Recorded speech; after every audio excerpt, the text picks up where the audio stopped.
Hello and welcome to our channel. Today we are going to talk about court life in the time of Henry VIII. In the Middle Ages, a monarch's home was the center of the nation. Wherever the monarch resided, he or she would be surrounded by the court. These were people of high rank and their servants.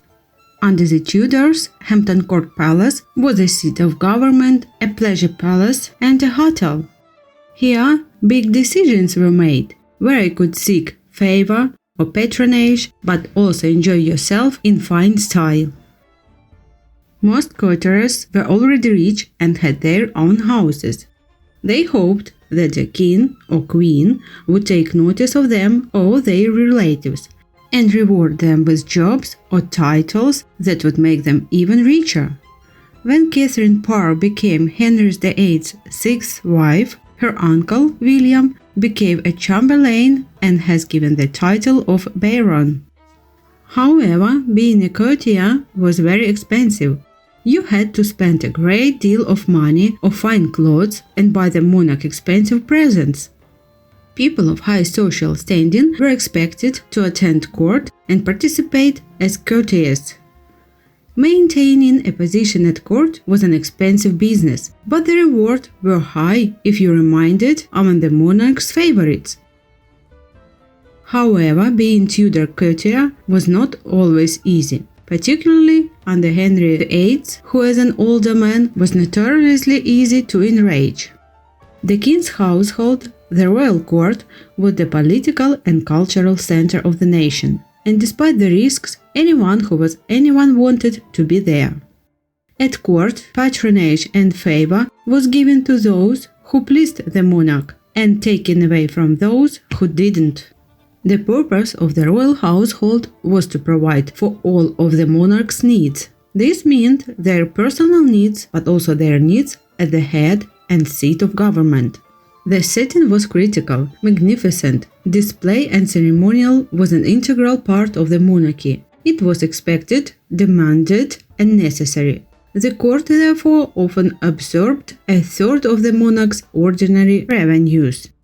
The household had therefore two main divisions.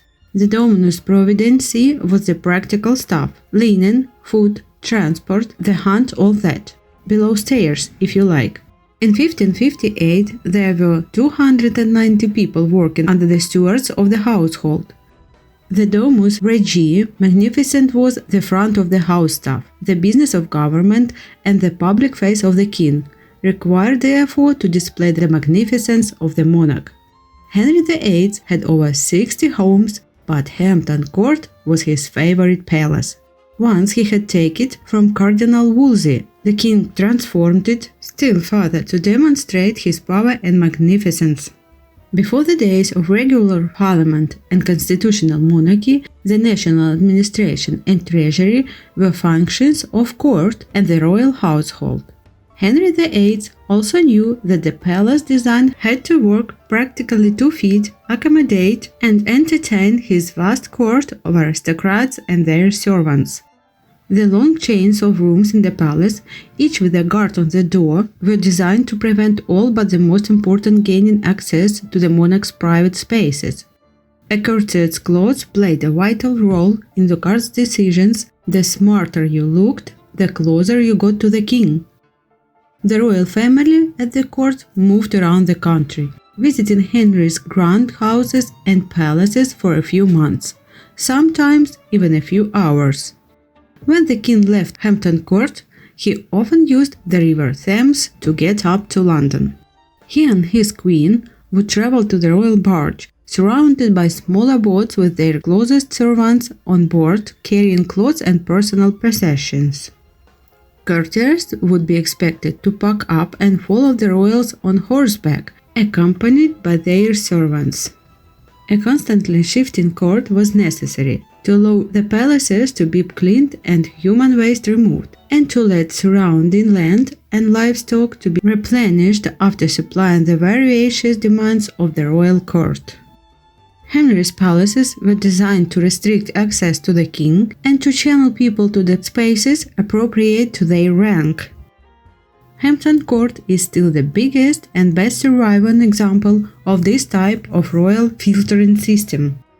The courtiers entering the Great Gatehouse to join Henry's court would be enter the first courtyard, base court. This was an arrivals area with guests lodging on 3 sides. As many as 1,000 courtiers and their servants would cram into Hampton Court, the courtyards full of milling crowds intent to business and pleasure and furthering their own careers. Generally speaking, the more important you were, the more doors were opened for you. The long chain of rooms in the palace acted like a filter.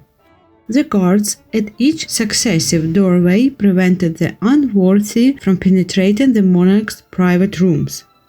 However, if you dressed the part, you were more likely to be allowed through into the next level.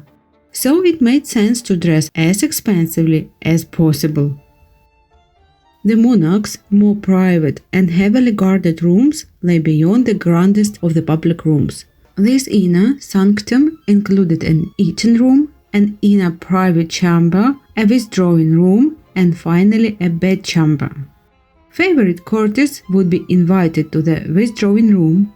Only they were allowed to see the monarch in a less formal setting, perhaps to play games, listen to music, or enjoy conversation.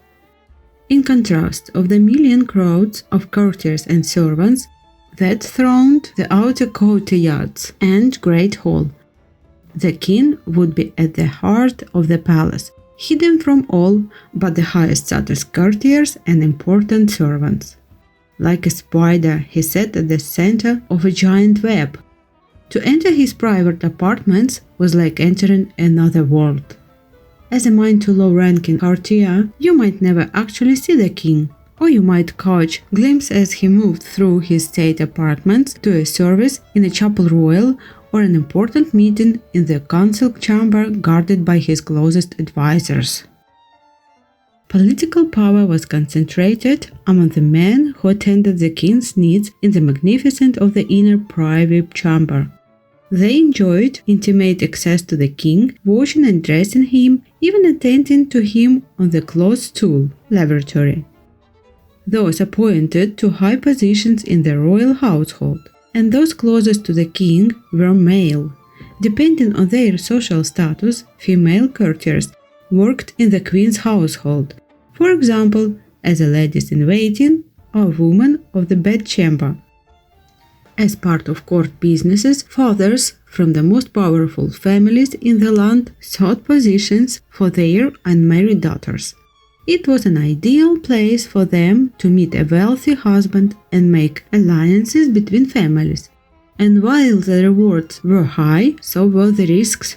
These young women were sometimes formally educated, but it was their social skills that put them most in demand at court entertainments such as dances and masques. Here they might net an even bigger, if more treacherous, prize. Anne Boleyn was a lady-in-waiting to the king's first wife, Catherine of Aragon, when she first caught Henry VIII's eye in 1527, and was executed for treason in 1536. Teenager Catherine Howard, Henry's fifth queen, was maid of honor of his fourth wife, Anne of Cleves, when she met the king. She was beheaded for adultery in 1542. Courtiers were allocated lodgings according to status, and these varied in quality and size. 30 of the most pleasant guest suites for important visitors were in base court. They were an innovative piece of construction with ensuite toilets and chimneys hidden neatly within the footprint of the buildings, rather than being stuck on at the back. Of course, if you weren't important, your lodgings at court were not as posh. And if you were a servant, you had to sleep where you could, in and around the vast complex of kitchen, on stairs, or in corridors, whenever you can find a free place. Henry VIII did build a toilet block though for lower ranks of courtiers. Known as a Great House of Easement, it once stood by the river in the building to the right of the main gatehouse. 14 people could be seated there at a time. The king had the most luxurious loo of all. Henry's clothes too were covered with sheepskin, black velvet, and ribbons. Lesser mortals used the common jakes, communal loo, or a peace pot in their apartments. With hundreds of people crammed into the palace, personal cleanliness was of high importance. Contrary to popular belief, Tudors washed their bodies, if not their outer garments, frequently. The king himself had his own bath with hot and cold running water, and the air perfumed with fragrant herbs. Those of the highest ranks preferred to wash in rose-scented water, which may not have been as effective as the coarse soap, made mainly of tallow, used by lower classes. Perfumed oils were popular at court. They were very useful to disguise any lingering body odors. They would be rubbed into hair or into the fabric of clothes. A courtier's rich, decorated and expensive outer garments were not washed. Men and women wore a kind of linen smock or undershirt next to their skin to absorb sweat and protect their finery. The quantity and quality of these varied according to individual wealth. The king's undershirt was of the finest linen, exquisitely embroidered. Each courtier brought with them to court several changes of these linen smocks. This, along with the all-bed linen, generated a huge amount of dirty laundry. An army of women labored daily in a laundry complex outside the main building, next to the river. Here they washed and mended linen, spreading the court sheets on the grass to dry. This was the only place that women were employed at the palace. Higher ranks enjoyed better food and were served in the great watching chamber. They ate freshly roasted meat in a wide choice of dishes. Each meal consisted of 2 courses, which were brought up to the great hall in messes to be shared between 4 diners. Food was generally the same each day. Salted or cured meat with local vegetables, fresh fish and bread. By contrast, the variety of food for the king and his family was staggering. The king, who dined alone, had his own French chef who prepared his food in a private kitchen. Several hundred servants were entitled to eat at the court, but not given a dining place in the great hall. They may have taken their meals on their own meager lodgings or in the kitchens where they worked, lived and slept. However, they had a more comfortable existence than the average Tudor laborer. They were fed, clothed and lodged by the court. Hampton Court was Henry VIII's pleasure palace, which he turned into a fabulous center of entertaining with feasting, jousting and hunting. Jousting was the most prestigious sport in Tudor England. Henry had a huge tilt yard, the equivalent of a modern-day sports stadium, built at Hampton Court. As a young man, the king was fearless, and he and his closest courtiers would enjoy competing with each other, while the ladies of the court looked on. As a young, fit man, Henry was famously sports-mad, as were many of highest-ranking courtiers, among them his close friends. The king and his favorite courtiers would escape royal duties, take off of a day's hunting, or distract themselves with hawking or by playing tennis. Gambling was also popular. The king thought nothing of losing hundreds of pounds to his courtiers by betting on tennis matches and dice. Music and musicians constantly filled Tudor palaces, particularly at the pleasure palace of Hampton Court. Dancing and masquerade were also key entertainments that the king and his court enjoyed. Henry himself was a talented composer and performer, and being able to play an instrument or sing was considered a very desirable attribute of a courtier. Henry's daughter Elizabeth I, the other great Tudor monarch, continued the magnificence and ceremony of court life. Like her father, she used the complex filtering system to shield her from the mass of courtiers. Life changed with the arrival of the Stuarts.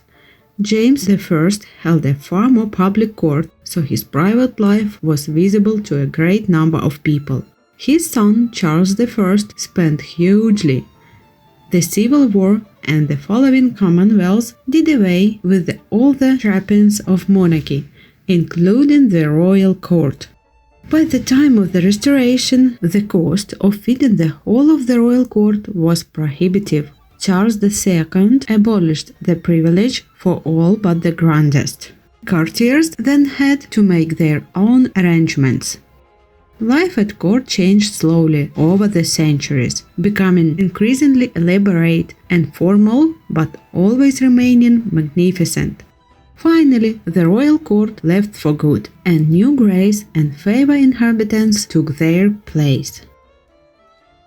Guys, I do hope you enjoyed this video. If you did, please let me know by hitting the thumb up. Please also subscribe to this channel, and while you are there, why not hit the notification bell next to the subscribe button, so that YouTube tells you what I've next uploaded.